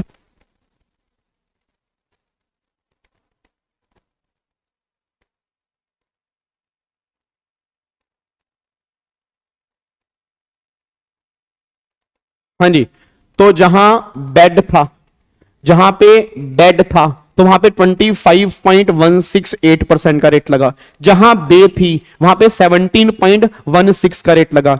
ऐसे ही डोमेस्टिक कंपनी वाले केस में 2 ऑप्शन है, एक तो 115 बा और एक 115 बाब। सारे बच्चे दोबारा बोलो, ऐसे बोलो 115 बा ऐसे बा, ऐसे कर बा, और फिर 115 बाब बाब बाब, ठीक है ना? बाब ठीक है ना? तो आपको ऐसे ही बोलना है जैसे बा का मानी मां बाप नहीं बोलना नालायक। बा 115 बा 115 बाब। तो 115 बा सेम वही है जो 115 BAD था। आप ये मान के चलो कि 115 बा सेम वही है जो 115 BAD था। अब 115 BAD में क्या रेट था? 22%, 10% सरचार्ज, 4% सेस। इफेक्टिव क्या था? 25.168%। चेक करो वही है जी। देखो जी, तो अगर कोई डोमेस्टिक कंपनी, सारी के सारी डोमेस्टिक कंपनी अगर 115 बा वाला ऑप्शन लेती हैं तो इफेक्टिव जो है वो 25.168 है। उसके बाद फिर अगर 115 BAB वाला ऑप्शन है तो वो किनको मिलेगा? मैन्युफैक्चरिंग। बट मैन्युफैक्चरिंग वहां पे डेट थी 1/4/23 से 31 मार्च 24। यहां पे डेट अलग है, यहां पे 1 अक्टूबर 19 से लेकर 31 मार्च 24 है। और टैक्स रेट सेम, इफेक्टिव जो है वो 17.16 है। और ये ऑप्शन सिर्फ तब मिलेगा अगर बहुत सारी एग्जम्पशंस एंड डिडक्शंस आप छोड़ दोगे, तब तुम्हें ये ऑप्शन मिलेगा। बस ये पर ध्यान दो। क्या बात मेरी समझ में आ रही है? ठीक है जी। अब यहां पे देखो, अब 4 पॉइंट हमारे यहां पे पेंडिंग हैं जो हमारे चैप्टर 1 में बचे हैं जी। क्योंकि कुछ बच्चों के मुझे डाउट आ रहे थे, अब मेरे को मैं बार बार बीच में डाउट का रिप्लाई करूंगा, मुझे अच्छा नहीं लगता। तो मैंने रेगुलर बैच के अंदर भी आपको लिखवाया था। चेक करो, चैप्टर 1 में 4 पॉइंट पेंडिंग है। एक तो पहला एग्रीकल्चर इनकम और पार्शियल इंटीग्रेशन मेथड, जो इन्होंने आपकी बुक में चैप्टर 1 में ही दे रखा है, बट ये चैप्टर 1 से कनेक्टेड नहीं है। इसकी लिंकिंग जो है वो पीजीपी के चैप्टर के साथ है। उसके बाद फिर आपका कैपिटल रिसीट और रिवेन्यू रिसीट वाला टॉपिक। तो एक कैपिटल रिसीट और रिवेन्यू रिसीट, ये भी इसका कनेक्शन जो है वो आपका पीजीबीपी के साथ है कि रिवेन्यू रिसीट क्या होती है और कैपिटल रिसीट क्या होती है, रिवेन्यू एक्सपेंडिचर क्या होते हैं और कैपिटल एक्सपेंडिचर क्या होते हैं, ये भी पीजीपी के साथ आता है। उसके बाद फिर एक पॉइंट आता है undisclosed income, undisclosed income, undisclosed investment, unexplained money. तो ये पॉइंट भी हमारा सेक्शन नंबर 68 वाला पेंडिंग बचा हुआ है, अनडिस्क्लोज इनकम वाला। और फिर यहां पे स्पेशल टैक्स रेट, याद है special tax rate, long term capital gain, short term capital gain, casual income, इन सब पे स्पेशल टैक्स रेट क्या होंगे। तो ये वाला पॉइंट भी हमारा पेंडिंग बचा हुआ है। तो ये 4 पॉइंट हमारे पेंडिंग बचे हैं चैप्टर 1 में। उसके अलावा चैप्टर नंबर 1 हमारा पूरा का पूरा यहां पे खत्म हो चुका है जी। हाँ, फर्म वाले केस में सिर्फ एक ही स्कीम है जी, फर्म वाले केस में सिर्फ एक ही स्कीम है। क्या बात मेरी समझ में आ रही है? यहां तक बिल्कुल क्लियर है। अब इधर देखो ध्यान से, अब मैं एक बार क्वेश्चंस के ऊपर आ रहा हूं। अब ये क्वेश्चन बैंक मैंने आपको दिया है जी, 729 पेज का क्वेश्चन बैंक है। ये चैप्टर नंबर 1 है, तो 1.1 से लेके 1.57 तक ये चैप्टर 1 के ही क्वेश्चन है। अब इस चैप्टर 1 में एग्रीकल्चर इनकम वाले जो क्वेश्चन है वो तुमसे अभी नहीं होंगे, ठीक है ना, उसको तुम इग्नोर कर सकते हो। बाकी तुम कोई भी क्वेश्चन उठा लो, आपसे सारे के सारे क्वेश्चन हो जाएंगे, सिर्फ इसको छोड़ के, मतलब एग्रीकल्चर इनकम वाले क्वेश्चन को छोड़ के। ठीक है जी। अब एक बार यहां पे आ जाओ जी। सर ये क्वेश्चन बैंक कहां मिलेगा? ये आपको मैंने टेलीग्राम ग्रुप पे भी डाल दिया था और आपके मैंने व्हाट्सएप ग्रुप पे भी डाल दिया था। अगर किसी बच्चे को नहीं मिला अभी तक, तो आज वाली क्लास में मैं दोबारा से चैप्टर 1 के सारे नोट्स विद क्वेश्चन बैंक मैं दोबारा से एक बार उन सभी व्हाट्सएप ग्रुप और सभी टेलीग्राम ग्रुप पे डाल दूंगा। आप वहां से इसको डाउनलोड कर सकते हो जी। क्या बात मेरी समझ में आ रही है जी? चलो इधर देखो ध्यान से, अब यहां पे आ जाओ। अब ये चैप्टर 1 हमारा है, जहां जहां एग्रीकल्चर इनकम वाले, जैसे मान लो पहला क्वेश्चन है, अब ये पहला क्वेश्चन एग्रीकल्चर इनकम वाला है, इसको हम इग्नोर करके चल रहे हैं। दूसरा क्वेश्चन एग्रीकल्चर इनकम वाला है, इसको भी हम इग्नोर करके चल रहे हैं। अब बताओ तीसरा क्वेश्चन जो है बच्चों वाला है। अब बताना तीसरा क्वेश्चन, वर्ड नहीं मिलेगा, वर्ड दे दो। वर्ड कैसे मिलेगा नालायक? तुम्हारे घर आके ना पढ़ा दूं मैं तुम्हें। सर वर्ड फाइल दे दो सर जी, जो मेन फाइल होते हैं ना, ओरिजिनल फाइल गाबा सर, वही दे दो गाबा सर। आपके घर में तो छोटी छोटी बीवी हैं, छोटे छोटे बच्चे हैं, उनका क्या होगा हमें कुछ नहीं पता। आप रेगुलर बैच यूट्यूब पे डालो, आप हमें वर्ड्स फाइल दो, जो आप पीपीटी मेहनत से बनाते हो उसकी एडिटेबल फाइल हमें दे दो, तुम्हारी होगी ऐसी की तैसी। नालायक कहीं का। ठीक है जी। चलो अब एक बात मेरे को बताओ, ये क्वेश्चन है जी। अब इनकम यहां पे है 16 लाख रुपए की इनकम है, आपको टैक्स निकालना है डिफॉल्ट टैक्स रिजीम से। अगर आपने 115 बीएससी की ले रखी है, बताओ 16 लाख की इनकम पे टैक्स निकालो यार, जल्दी बताओ, फटाफट बताओ 16 लाख की इनकम पे टैक्स कितना आएगा। अब अगर इनकम 16 लाख की है तो 15 से कितनी ज्यादा है? 15 से ऊपर इनकम है 1 लाख रुपए, तो 1 लाख रुपए का 30%, ठीक है। 15 लाख पे कितना बनता है? 1,40,000, उसका फिर 4%, तो 1,76,800 का टैक्स बनेगा। तो आपके सामने ये आंसर निकला हुआ है 176,800, ये आपके सामने आंसर है जी। बिल्कुल बच्चों वाला क्वेश्चन है, और ये क्वेश्चन आपके मॉड्यूल में भी दिया हुआ है। और ये ध्यान देना, इसमें सिर्फ मॉड्यूल वाले क्वेश्चन नहीं है, इसमें पास्ट ईयर क्वेश्चंस भी हैं और आरटीपी और एमटीपी वाले क्वेश्चन भी हैं। आगे जाके वो क्वेश्चन आते रहेंगे। उसके बाद देखो अगला जी। अब यहाँ पे 16 लाख रुपए की इनकम दे रखी है। अब उसने बोला 16 लाख की इनकम है, 45 साल की एज है, 63 साल की एज है, 82 ईयर की एज है। आपको टैक्स निकालना कब? शिफ्ट आउट या opt out of the default tax regime, मतलब उसने नॉर्मल स्कीम ली है। अब इस वाले क्वेश्चन में उसने नॉर्मल स्कीम ली है। अब इस वाले क्वेश्चन में नॉर्मल स्कीम लिया, तो नॉर्मल स्कीम कैसे बताओ? अब नॉर्मल स्कीम 45 साल तो वो 2.5 लाख वाली लिमिट है, 63 साल तो वो 3 लाख वाली लिमिट है, 82 ईयर तो वो 5 लाख वाली लिमिट है।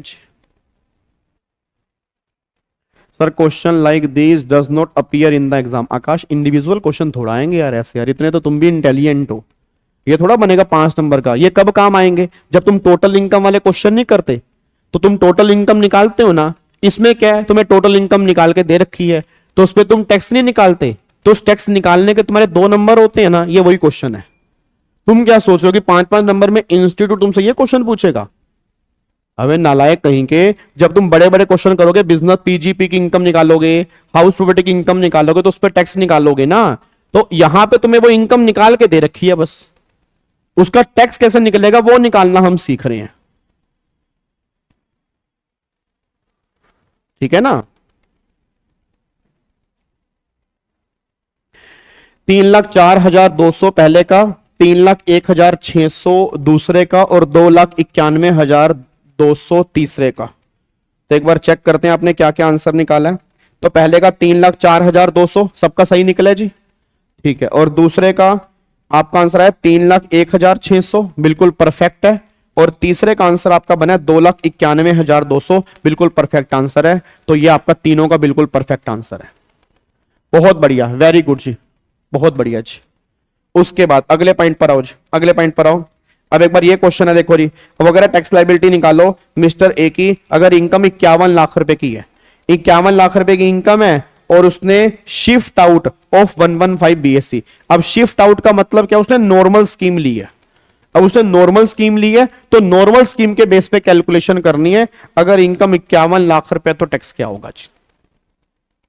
अब बताओ, अगर इनकम 51 लाख रुपए है तो टैक्स कैसे निकलेगा बताओ? पहले तो 51 लाख पे टैक्स निकाल लो, फिर कंपैरिजन करेंगे 50 लाख अगर इनकम होती तो क्या होता।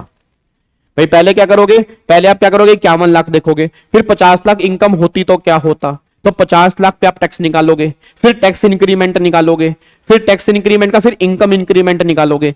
जितना तुम्हारा टैक्स इंक्रीमेंट ज्यादा होगा इनकम इंक्रीमेंट से, उतने का तुम्हें एमआर मिलेगा। फिर वो एमआर माइनस करोगे, फिर बैलेंस टैक्स जो आएगा उसमें 4% सेस जोड़ोगे, अकॉर्डिंगली तुम्हारा आंसर आएगा जी। अकॉर्डिंगली तुम्हारा इसमें आंसर आ जाएगा, बस ये पर ध्यान दो जी। हाँ, रेजिडेंट मान के चलना है, बिल्कुल जी, आपको रेजिडेंट मान के चलना है जी। आंसर आ रहा है 14,69,000 आ रहा है जी। सारे बच्चों का आंसर आ रहा है 14,69,000। ये लो जी, करेक्ट आंसर है 1469। और एमआर आ रहा है 64,250 रुपए का आपका एमआर आ रहा है। बताओ क्या दिक्कत है? 64,250 रुपए का आपका एमआर निकल के आ रहा है और 1469 का आपका ये आंसर निकल के आ रहा है जी। डन, ठीक है जी। अच्छा, अब ये 1,01,00,000 रुपए है। मैं तुम्हें थोड़ा सा होमवर्क देता हूं, चलो ये होमवर्क कर लेना। 1,01,00,000 रुपए ये तो तुम निकाल लोगे, कंपैरिजन करेंगे 1 करोड़ से। फिर ये 2,01,00,000 रुपए है, ये भी एक बार होमवर्क कर लेना आपका। 2,01,00,000 रुपए तो क्या होगा। उसके बाद फिर यहां पे 5,01,00,000 रुपए है, ये भी होमवर्क तुम कर सकते हो, इसमें कोई दिक्कत वाली बात नहीं है। 5,01,00,000 रुपए है तो इसमें कंपैरिजन करोगे 5 करोड़ से अगर नॉर्मल स्कीम है, और अगर डिफॉल्ट स्कीम है तो 2 करोड़ ही लास्ट लिमिट है, ठीक है ना, क्योंकि उसमें तो 25% सरचार्ज है 2 करोड़ के बाद। हाँ, नॉर्मल स्कीम में 5 करोड़ के बाद 37% है, तो नॉर्मल स्कीम में कंपैरिजन जो करोगे वो 5 करोड़ से करोगे जी, ठीक है जी। ये सारे ये होमवर्क ले लो आप, ठीक है, इसमें कोई खास बात नहीं है, इसमें कोई अपने तीर नहीं तोड़ने। उसके बाद इनकम 6.5 लाख रुपए की है। अब इनकम 6.5 लाख रुपए की डिफॉल्ट रिजीम है तो 7 लाख तक तो रिबेट ही मिल जाती है। क्या बच्चों वाला क्वेश्चन है? 7 लाख तक तो रिबेट ही मिल जाती है, तो 6.5 लाख पे जो टैक्स बनेगा 17,500, उतने की रिबेट मिल गई, टैक्स आ गया नील। लो जी, काम खत्म हो गया। ये तो बिल्कुल बच्चों वाले क्वेश्चन है ना यार, ठीक है ना। ये पता कब काम आते हैं? जब वो टोटल इनकम निकल के आ रही है, उस पर टैक्स निकालने की बात हो रही है। तो ये बिल्कुल टोटल इनकम के लास्ट वाला स्टेप है कि जो तुमने टोटल इनकम निकाली उस पर टैक्स कैसे निकालना है, ठीक है जी। उसके बाद ये होमवर्क, ये आप 7,15,000, 7,15,000 वाला आपने कर नहीं लिया था? आपको मैंने होमवर्क दिया था 7,15,000 वाला कि अगर इनकम 7 लाख से भी ज्यादा है तो रिबेट मिलती है, तो इनकम 7,15,000 है। ये आपने चेक करो, 15,600 आंसर निकाला होगा उसका जी, ठीक है। उसके बाद अब अगर मान लो आपने डिफॉल्ट स्कीम ली, नॉर्मल स्कीम ली है, तो इनकम 4,15,000 है। याद करो, नॉर्मल स्कीम में 5 लाख तक रिबेट मिलती है। अब नॉर्मल स्कीम में 5 लाख तक रिबेट मिलती है, इनकम कितनी है? 4,15,000। तो जो टैक्स बनेगा उतने की रिबेट मिल जाएगी, यहां पे टैक्स बनेगा 0 आपका जी, बिल्कुल बेकार की बात, ठीक है। उसके बाद क्वेश्चन नंबर 12, ये क्वेश्चन जो है ये पार्शियल इंटीग्रेशन मेथड का है, ये आपसे अभी नहीं होगा, ठीक है। आपको मैं कुछ दिनों के बाद पार्शियल इंटीग्रेशन मेथड कराऊंगा, तब आपसे ये वाला हो जाएगा जी। अब जो मुझे क्वेश्चन करवाना है ना, पहले मैं वो करवा दूं क्योंकि वो क्वेश्चन रह ना जाए, वो सबसे इंपॉर्टेंट है। ये क्वेश्चन है थोड़े से इंपॉर्टेंट, ये वाले क्वेश्चन थोड़े से इंपॉर्टेंट हैं, ठीक है। ये क्वेश्चन थोड़े से इंपॉर्टेंट हैं और इसमें और भी देखो कई सारे क्वेश्चन दिए हैं, आपको मैं दिखा देता हूं एक बार जी। ये लो जी, ये देखो जी, ये क्वेश्चन नंबर 24, 7 लाख की इनकम है तो क्या होगा, 12 लाख की इनकम है तो क्या होगा। अच्छा, एक बात और सुनना, अगर मैंने क्वेश्चन में स्कीम के बारे में नहीं बताया तो मैंने कैलकुलेशन जो की है वो नॉर्मल स्कीम के बेस पे की है। अगर मैंने क्वेश्चन में कहीं नहीं लिखा ना कि मान लो टैक्स निकालो और किस स्कीम से निकालो, तो जो आपको आंसर दिए होंगे वो नॉर्मल स्कीम के बेस पे आंसर दिए होंगे, बस ये पर ध्यान देना चाहिए। तो अगर क्वेश्चन साइड, अच्छा सर पेपर में क्या करके आना है, अगर मान लो चलो ये तो क्वेश्चन बैंक की बात हो गई। अगर मान लो पेपर में क्वेश्चन आ गया, उसने स्कीम के बारे में कुछ भी नहीं कहा, तो तरीका ये कहता है कि आप दोनों स्कीम से करके आओगे। आप नॉर्मल से भी करके आओगे, आप डिफॉल्ट से भी करके आओगे, फिर जहां बेनिफिशियल है वो आप बता के आओगे। बट मैं क्वेश्चन बैंक की बात कर रहा हूं कि अगर मैंने क्वेश्चन बैंक में किसी में स्कीम नहीं लिखा किस स्कीम से क्वेश्चन करना है, तो उसके आंसर जो हैं वो नॉर्मल स्कीम के बेस पे किए हुए हैं, बस ये बात ध्यान देना चाहिए, कहीं बाद में आप कंफ्यूज ना हो जाओ। इलस्ट्रेशन 27 का रिज्यूम बता दो। नॉर्मल स्कीम सुमित, अगर मैंने कहीं कुछ नहीं कहा तो वो नॉर्मल स्कीम से ही क्वेश्चन करना है, बस ये बात ध्यान दो। ठीक है, अब सुनो ध्यान से। अब जो मुझे क्वेश्चन तुम्हें कराना है, ये वाला क्वेश्चन थोड़ा सा है, आ जाओ। अब एक बार ना ये क्वेश्चन देखो सारे के सारे बच्चे, आओ जी। ये वाला क्वेश्चन, पहले क्वेश्चन नंबर 22 पढ़ते हैं। एक बार सारे बच्चे आओ जी, एक बार सारे बच्चे आओ, क्वेश्चन नंबर 22 पढ़ो। हेलो भाई साहब, ओए इस क्वेश्चन को देख लो बस। देखो आधे बच्चे लाइव से खत्म हो गए ना, उनको क्वेश्चन करना ही नहीं है, उनको रटना है टेक्स्ट को।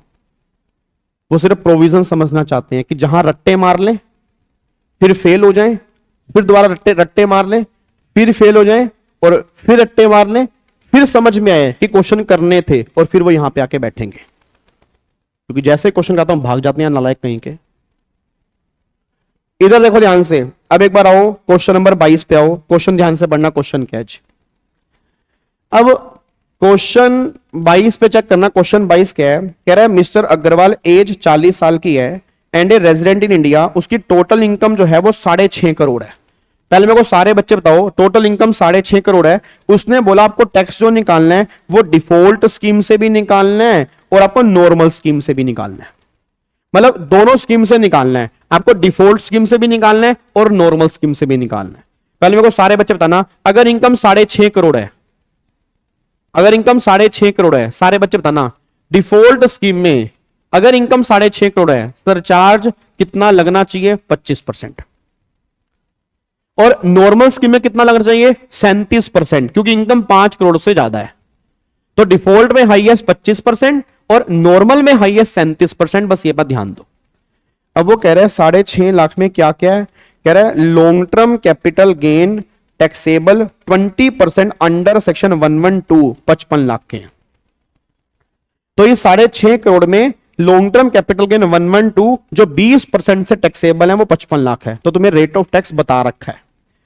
कह रहा है शॉर्ट टर्म कैपिटल गेन जो 15% से टैक्सेबल है वो 65 लाख रुपए हैं, और जो अदर इनकम है इन दोनों को छोड़ के वो 5 करोड़ 30 लाख रुपए है। तो टैक्स निकालना है। अब बताओ क्या करूंगा यार? अब मेरे को सारे के सारे बच्चे बोल देना, इधर देखो ध्यान से, मेरे को सारे के सारे बच्चे आंसर देना। यहां पे उसने लॉन्ग टर्म कैपिटल गेन 112 वाले बोला 55 lakh, short term capital gain 111A वाला उसने बोला 65 लाख, और उसने अदर इनकम जो बोला वो बोला 5 करोड़ 30 लाख। तो पहले हम उससे करें, पहले हम अपना डिफॉल्ट स्कीम से करें या नॉर्मल स्कीम से करें? बताओ किससे करें? सारे बच्चे बताओ किससे करें? पहले किससे करोगे? न्यू रिजिम से करोगे? चलो न्यू रिजिम से करें, डिफॉल्ट से करते हैं, ठीक है। चलो पहले डिफॉल्ट से करते हैं। तो 55 लाख रुपए का पहले 20% लगा दो, इसका यहां पे 15% लगा दो, और इस पे यहां पे स्लैब रेट लगा दो। मैं कर रहा हूं डिफॉल्ट स्कीम से। तो 55 लाख का 20% 11 लाख रुपए का ये टैक्स हो गया। 65 लाख रुपए का 15% 9,75,000 का ये हो गया। 5 करोड़ 30 लाख है। तो अगर इनकम 5 करोड़ 30 लाख रुपए है तो 15 से ज्यादा 5 करोड़ 15 लाख, उसका 30% प्लस में 1,40,000, तो ये हो गया 1 करोड़ 55 लाख 90,000 रुपए। ये हो गया जी 1 करोड़ 55 लाख 90,000 रुपए। ये आपका निकल के आ गया, ये निकल के आ गया। अब अगर मैं इसको जोड़ूंगा 9,75,000 प्लस में 11 लाख रुपए, तो कितना आ गया? 1 करोड़ 77 लाख, सॉरी 1 करोड़ 6,65,000 ये निकल के आ गया। कोई दिक्कत तो नहीं है। अब इसमें सरचार्ज बताओ कितना लगेगा? 25%, क्योंकि इनकम जो है वो 5 करोड़ से ज्यादा है, इनकम 2 करोड़ से ऊपर है, तो 25% हाईएस्ट है, इसका 25%। अच्छा, सुनो सुनो सुनो सुनो सुनो सुनो सुनो सुनो सुनो सुनो सुनो, अब वैसे लगना चाहिए 25%, पैसे कितना लगना चाहिए? 25%, बट गवर्नमेंट ने कहा था स्पेशल इनकम के टैक्स का लगेगा 15, तो भाई इन दोनों पे तो 15 लगेगा, तो इन दोनों पे लगेगा 15, तो 11 लाख प्लस में 9,75,000, तो 20,75,000, इस पे तो लगेगा 15%, इस पे लगेगा 15, और जो अदर इनकम है, अब देखो अदर इनकम 2 करोड़ से ऊपर है तो उस पे 25% लगेगा, तो प्लस में 1,55,90,000 का लगेगा 25%, इसका लगेगा 25, तो अगर मैं चेक करूंगा तो कितना आएगा? देखो जी, 20,75,000 का 15%, ये आ गया 3,11,250, और 1,55,90,000 का 25%, ये आएगा 38,97,500। तो अगर मैं इसकी बात करता हूं तो 1,76,65,000 प्लस में 311,250 प्लस में 38,97,500, तो ये होगा 2,18,73,750 प्लस में 4%, तो आंसर आएगा आपका 2,27,48,700, ये आंसर आएगा जी। अब बताओ इसमें क्या दिक्कत है यार, इसमें बताओ क्या दिक्कत है? सर 5,30,00,000 पे टैक्स 1,59,00,000 होगा? नहीं, मैं नहीं खेलूंगा आपके साथ। बाला इससे अगला क्वेश्चन नई रेट का ही है। एमआर नहीं आएगा यहां पे भाई, एमआर नहीं आएगा, एमआर आपको नहीं निकालना। अगर normal income special income mix है तो एग्जाम में आपको एमआर निकाल के नहीं दिखाना, वैसे एमआर निकलता है बट एग्जाम के लिए एमआर नहीं निकालना। और वैसे भी आप इनकम चेक करोगे 6 करोड़ रुपया भाई मेरे, इनकम कितनी है नालायकों? इनकम कितनी है? इनकम देखो 6,50,00,000, कंपैरिजन करना है 2 करोड़ से, क्यों एमआर निकालने की बात कर रहे हो? एमआर आपके एग्जाम में वो ऐसा क्वेश्चन बनाएगा ही नहीं जहां पे special income normal income mix होगी, वो नॉर्मल कैलकुलेशन देगा। और वैसे भी इनकम 6.5 करोड़ रुपए है, तो एमआर का तो मतलब ही नहीं है। हाँ, डिविडेंड वाला पॉइंट होता तो फिर अलग हो जाता, डिविडेंड वाला पॉइंट होता तो फिर अलग हो जाता। डिविडेंड वाले पॉइंट में फिर हमें प्रोपोर्शनेट करना पड़ता, वो क्वेश्चन भी मैं तुम्हें करवा दूंगा, डिविडेंड वाला क्वेश्चन भी, टेंशन मत लो, ठीक है। अच्छा अब एक बताओ, अब ये हमने किया डिफॉल्ट स्कीम से, अब क्या इसी को तुम नॉर्मल स्कीम से कर सकते हो? क्या इसी को तुम नॉर्मल स्कीम से कर सकते हो? कर सकता हूं। अब बताओ नॉर्मल स्कीम से कैसे करोगे? अगर मैं नॉर्मल स्कीम से करूंगा ना, नॉर्मल स्कीम से, तो ये तो सेम रहेगा 11 लाख, ये भी सेम रहेगा 975, यहां फर्क आ जाएगा। अब यहां फर्क कैसे आएगा? इनकम 5,30,00,000 है, तो 10 लाख से कितनी ज्यादा है? 5,20,00,000, उसका 30%, और एज कितनी यहां पे? एज है इसकी 40, तो प्लस में 1,12,500, तो ये टैक्स बनेगा 1,57,12,500, तो ये टैक्स बनेगा इसमें। अब अगर मैं टोटल करूंगा 975 प्लस में 11 लाख, तो ये बनेगा 1,77,87,500, ये बनेगा जी, ठीक है ना। अब बताओ यहां पे सरचार्ज, ये सरचार्ज तो सेम रहेगा, इसमें तो कोई दिक्कत वाली बात नहीं है, क्योंकि इस पे तो 15% लगना है। बट अब अदर इनकम पे कितना लगना है? इनकम 5 करोड़ से ऊपर है तो 37% सरचार्ज लगेगा। अब 37%, अब कितना लगेगा? 37%। सर 111 का 20% नहीं लगेगा, क्यों लगेगा? पीयूष 111 का 20% नालायक, जब उसने क्वेश्चन में ही कह रखा है कि 111A का तुम्हें 15% लगाना है, तो क्यों लगाओगे 20? और 20% वाला रेट कब लगता है? 23 जुलाई 24 के बाद, जो हमने अमेंडमेंट क्लास की भी थी। जब इसने क्वेश्चन में कह रखा है कि 15 लगाना, तो हम 15 लगाएंगे ना। अगला क्वेश्चन जो है क्वेश्चन नंबर 23, उसमें उसने बोला 111A पे जो रेट लगेगा, उसने यहां पर उसने शॉर्ट टर्म बॉल पर बोला 20%, तो उसने जब स्पेसिफिकली 15 बोल दिया तो 15, अगले में उसने 20 बोला था 20, ठीक है ना। तो मैं अपनी, या तो मैं वो डेट बता दे कि उसने ट्रांसफर कब किया कैपिटल एसेट, क्योंकि अमेंडमेंट क्लास के अंदर हम डिस्कस कर चुके। अगर वो डेट नहीं बता रहा, वो रेट हमें बता रहा है, तो उसके बेस पे कैलकुलेशन होगी जी। ठीक है, चलो अब यहां पे आओ। तो अब यहां पे आपका आएगा 177, आपका आएगा 1,57,000 12,500 का 37%, तो यह आएगा 58,13,625। तो अगर मैं इसको जोड़ दूं 3,11,250 प्लस में 177,875,000, तो 2,12,375 प्लस में 4%, तो ये 2,48,68,870 ये आंसर आएगा जी, ये आंसर आएगा। अब बताओ क्या दिक्कत है। अब ये क्वेश्चन है जो चैप्टर 1 के थोड़े से इंपॉर्टेंट क्वेश्चन है, कि जहां पे नॉर्मल इनकम और स्पेशल इनकम मिक्स आ जाती है। ये थोड़े से इंपॉर्टेंट क्वेश्चन है जो तुम्हें ध्यान में होने चाहिए बस। क्या बात मेरी समझ में आ रही है जी आपको? पक्का पक्का, कोई दिक्कत वाली बात तो नहीं है। अब एक बार इससे अगले क्वेश्चन पे आना। अगला क्वेश्चन देखो कितना सिंपल है। एक बार अगले क्वेश्चन पे आओ। अब देखो इसमें शर्मा की जो इनकम है वो 2,30,00,000 रुपए है। अब सारे बच्चे बोल दो इनकम 2,30,00,000 रुपए है। हेलो भाई साहब, इनकम जो है, हर्ष को पता क्या आने वाला है, हर्ष पेपर लीक करेगा बीच। हर्ष कह रहा है ये सब नहीं आने वाला भाई, ये छोड़ दो, चैप्टर 1 बेकार का है, क्योंकि चैप्टर 1 में से क्वेश्चन नहीं बनता। बट अगर हर्ष थोड़ा सा इंटेलिजेंट हो, पूरा इनकम टैक्स ही चैप्टर 1 में से बनता है। हर क्वेश्चन में नालायक तुम्हें टैक्स निकालना पड़ता है। मत करो चैप्टर 1।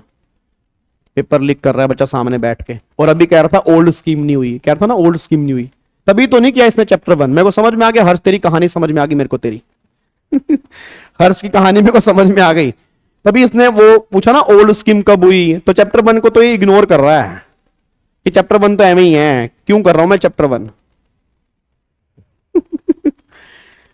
चलो अगले पॉइंट पर आओ जी। अब एक बात मेरे को बताओ, टोटल इनकम 2,30,00,000 रुपए की है।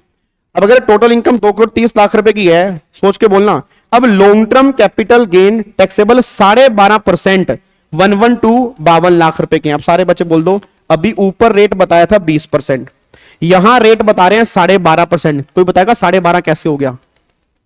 कोई बताएगा 20 वाला 12.5 कैसे हो गया? अब जिस बच्चे ने अमेंडमेंट क्लास देखी है उसको याद आ रहा होगा कि लॉन्ग टर्म कैपिटल गेन 112 पे अब रेट 12.5% हो चुका है विदाउट इंडेक्सेशन। पर वो कहानी हम कैपिटल गेन में डिस्कस करेंगे। अभी हम ये मान के चल रहे हैं कि 12.5 उसने बोला है तो 12.5 ही रेट लगाएंगे। जिनको नहीं पल्ले पड़ा, अगर वो अमेंडमेंट क्लास देखेंगे तो और बढ़िया समझ में आएगा। अमेंडमेंट क्लास के अंदर हमने बहुत डिटेल में समझा है इसको। बट अभी इतना ध्यान लगाओ कि हमें 12.5% लगाना है। फिर शॉर्ट टर्म कैपिटल गेन 20%। अब ये 20 क्यों हो गया? पहले 15 था, क्योंकि 23 जुलाई 2024 के बाद short term capital gain 111A पर रेट हो चुका है 20%।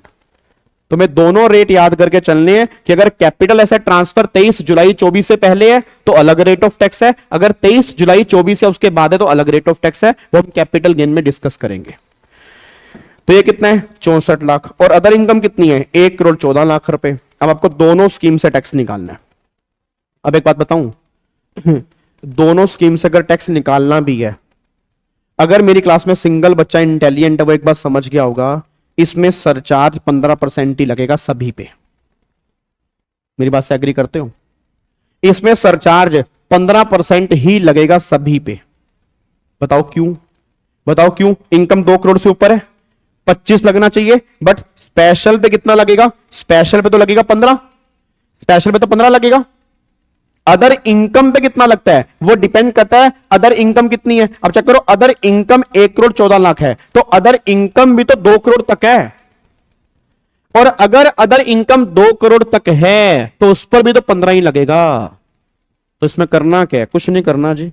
आप यहां पे पहले 52 लाख का लॉन्ग टर्म गेन है, उस पर 12.5% से टैक्स निकाल दो। फिर 64 लाख का शॉर्ट टर्म गेन है, उस पर 20% से टैक्स निकाल दो।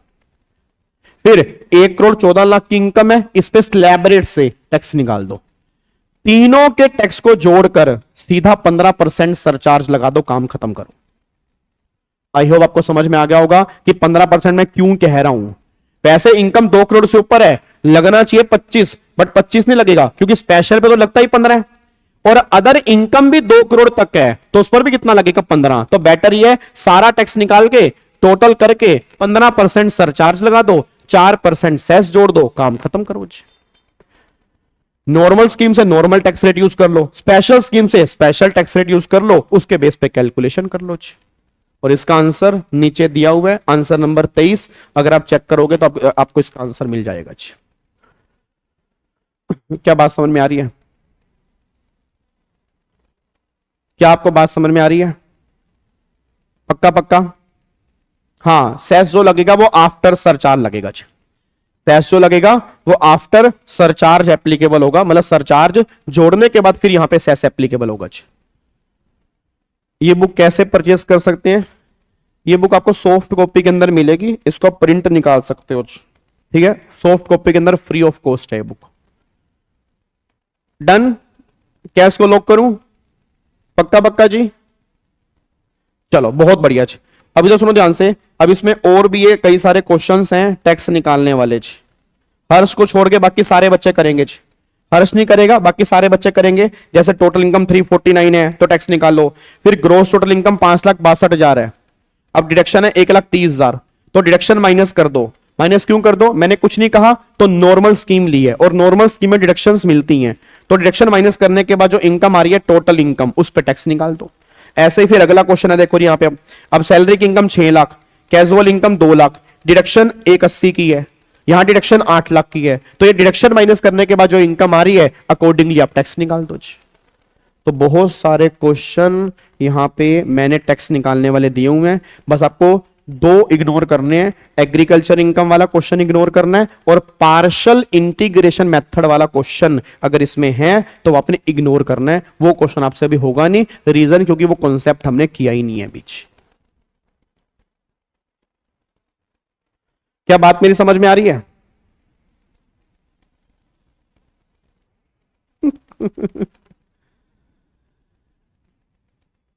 डन? आयुष्मान ये सारा होमवर्क ही है, ये सारे के सारे क्वेश्चन जो है ना, अब ये सारे के सारे क्वेश्चन जो हैं अब ये होमवर्क है। अगर किसी क्वेश्चन में आपको डाउट होगा तब मुझसे पूछ लेना, ठीक है ना। अब जैसे मान लो इसमें कहीं कैपिटल गेन की इंटरलिंकिंग आ रही है तो वो अभी आपसे होगा नहीं, क्योंकि हमने कैपिटल गेन का चैप्टर नहीं किया, ठीक है ना। अभी हमने कैपिटल गेन का चैप्टर किया नहीं है, ठीक है। बाकी जो नॉर्मल बेसिक क्वेश्चंस हैं, सरचार्ज वाले, नॉर्मल टैक्स वाले, रिबेट वाले, वो सारे क्वेश्चन आपसे हो जाएंगे। क्या बात मेरी समझ में आ रही है? लोग करें? अब सुनो ध्यान से, सुनो अब सुनो ध्यान से। आप अगर किसी भी क्वेश्चन में डाउट है, आप क्या करोगे पता है ना, इसी वीडियो के कमेंट बॉक्स में डाल दोगे कि सर पेज नंबर ये, जैसे नीचे पेज नंबर लिखा हुआ है तो अपना यहां पर बोल देना कि sir page number 1.25 question number ये, पेज नंबर 1.4 क्वेश्चन नंबर ये, अगर किसी भी क्वेश्चन में आपको डाउट है। और अगर नहीं है तो फिर बात खत्म होगी जी। नहीं है तो फिर क्या हो गया, बात खत्म होगी, फिर कोई दिक्कत नहीं है। बट हाँ, एग्रीकल्चर इनकम वाले इग्नोर कर देना, पार्शियल इंटीग्रेशन मेथड वाले इग्नोर कर देना, और जहां कैपिटल गेन वाले पॉइंट है, क्योंकि कैपिटल गेन, पीजीबीपी, सैलरी, ये जब हम आगे जाके करेंगे तो ऑटोमेटिकली आपको सारे पॉइंट्स क्लियर होते रहेंगे। क्या बात मेरी समझ में आ रही है? चलो अब इसको मैं फाइनली पैक करने जा रहा हूं जी। अब हम मिलेंगे कल वाली क्लास में। कल हम मिल रहे हैं 12 बजे। कितने बजे मिल रहे हैं? 12 बजे। और कल हम नए चैप्टर की स्टार्टिंग करने जा रहे हैं और नया चैप्टर हमारा होगा रेजिडेंशियल स्टेटस वाला। अगेन मोस्ट इंपोर्टेंट चैप्टर है, और तुम्हें पता है रेजिडेंशियल स्टेटस में से हर बार क्वेश्चन बनता है।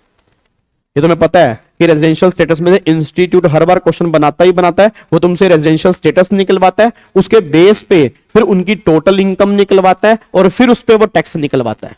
तो वो सारे मिक्स क्वेश्चन जो हैं वो हम रिवीजन क्लास में ही खत्म कर देंगे। पहले हम प्रोविजन समझेंगे, साथ में उसके जितने भी क्वेश्चंस होंगे वो सारे के सारे हम क्लास में करेंगे।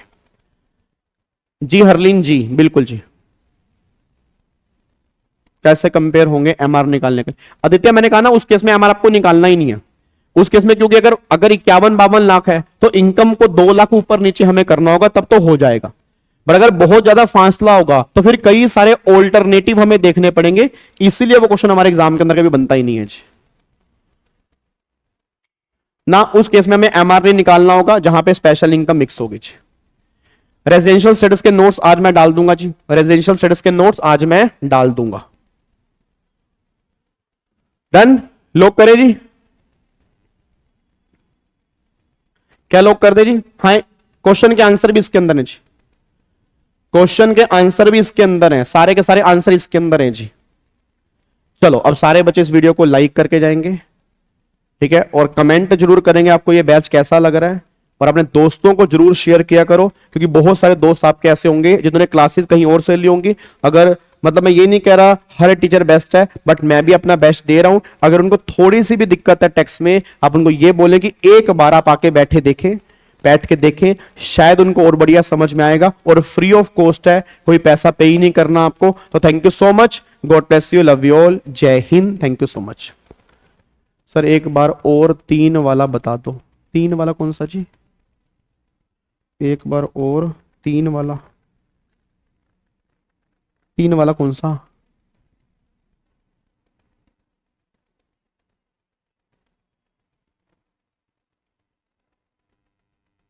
एग्जामिशन लिमिट वाला टॉपिक, एग्जामिशन लिमिट वाला टॉपिक कौन सा है वह?